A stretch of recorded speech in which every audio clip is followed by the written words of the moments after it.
శ్రీమాత్రే నమః. అందరికీ నమస్కారం అండి. లలితా సహస్రనామంలో 51వ శ్లోకం. దుష్ట దూర దురాచార శమని దోషవర్జిత సర్వజ్ఞ సాంద్ర కరుణ సమానాధిక వర్జిత.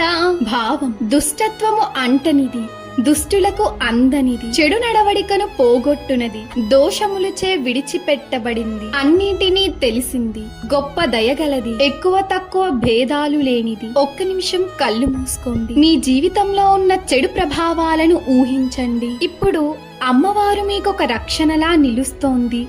ఆమె ఆ చెడును మీ దగ్గరకు రానివ్వదు, మీకు సరైన మార్గాన్ని చూపిస్తుంది. ఆమె కేవలం శక్తి కాదు, కరుణతో నిండిన తల్లి. దైవం మనకు కేవలం కాపాడదు, సరైన మార్గంలో నడిపిస్తోంది. మనము తప్పుదారిలో వెళ్తున్నప్పుడు మనల్ని మనమే ఆపుకోవాలి. అదే నిజమైన శక్తి. ఈ రోజు మనం మనలో ఉన్న ఒక తప్పు అలవాటు మార్చడానికి ప్రయత్నిద్దాం. లలిత అమ్మవారి కృప మన అందరిపై ఉండాలని, ఆమె మనకు సరైన మార్గం చూపాలని ప్రార్థిస్తున్నాను. శ్రీమాత్రే నమః.